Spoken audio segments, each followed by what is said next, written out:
کے مطابق گفتگو کروں گا۔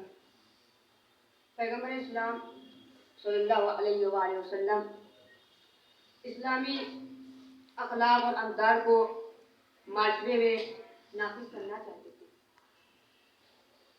اور لوگوں کی روح، عقائد اور زندگی کو اسلامی اقدار سے مملو کرنے کے لیے کوشاں رہتے تھے، کیونکہ آپ مکارم اخلاق کو پائے تکمیل تک پہنچانے کے لیے مبعوث ہوئے تھے۔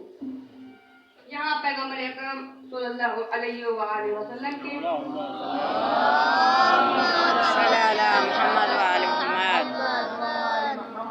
بعض اخلاقی نمونے پیش خدمت ہیں۔ نمبر 1، پیغمبر اسلام صلی اللہ علیہ وآلہ وسلم کی امانت داری۔ آپ کی امانت داری ایسی تھی کہ دور جاہلیت میں آپ کا نام امین پڑ گیا اور لوگ جس امانت کو بہت قیمتی سمجھتے تھے اسے آپ کے پاس رکھواتے تھے اور مطمئن ہوتے تھے کہ یہ امانت صحیح و سالم انہیں واپس مل جائے گی۔ حتیٰ دعوت اسلام شروع ہونے اور قریش کی دشمنی میں عداوت آنے کے بعد بھی ان حالات میں وہی دشمن اگر کوئی چیز کہیں رکھوانا چاہتے تو آ کے رسول اسلام صلی اللہ علیہ وآلہ وسلم صلی اللہ محمد وآلہ محمد کے سپرد کر دیتے تھے۔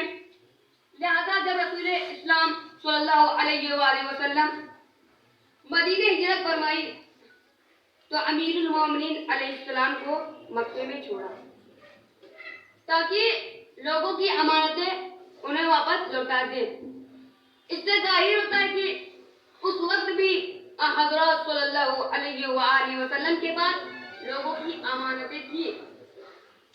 لوگوں کی امانت تھی، مسلمانوں کی نہیں بلکہ کفار اور ان لوگوں کی امانت تھی جو آپ سے دشمنی کرتے تھے۔ نمبر 2، پیغمبر اسلام صلی اللہ علیہ وسلم کی بردباری۔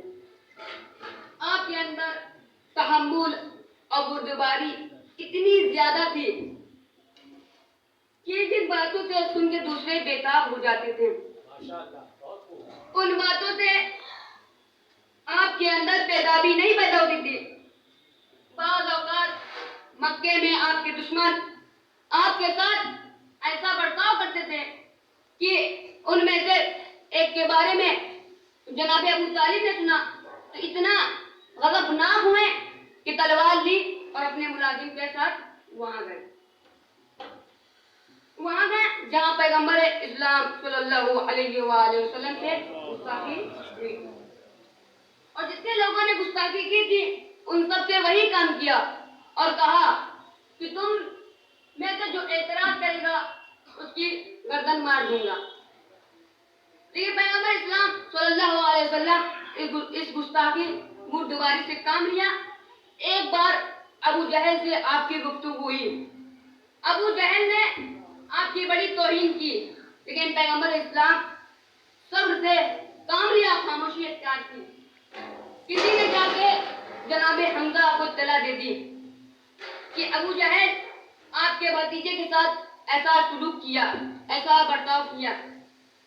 جناب حمزہ بیدار ہوئے، آپ گئے، کمان سے ابو جہل کے سر پہ اتنی زور سے مارا کہ ابو جہل کے سر سے خون نکلنے لگا۔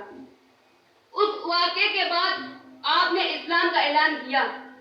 بعض اوقات مکے میں آپ کے بعض اوقات مسجد میں کچھ لوگ آتے ہیں اور پیر پھیلا کے کہتے ہیں کہ میرا ناخن کاٹ دیجیے، کیونکہ ناخن کاٹنے میں آپ کی مہارت ہے، لیکن پیغمبر نے اس گستاخی اور بے ادبی کو برداشت کرتے تھے۔ نمبر 3، اچھے اخلاق کی دعوت۔ لوگوں کو ہمیشہ اچھی باتوں یعنی عفو و درگزر، چشم پوشی، مہربانی، ہر ایک دوسرے سے محبت، کاموں میں پائیداری، حلم، غصہ پر قابو پانے، خیانت نہ کرنے، چوری نہ کرنے، بد کلامی نہ کرنے،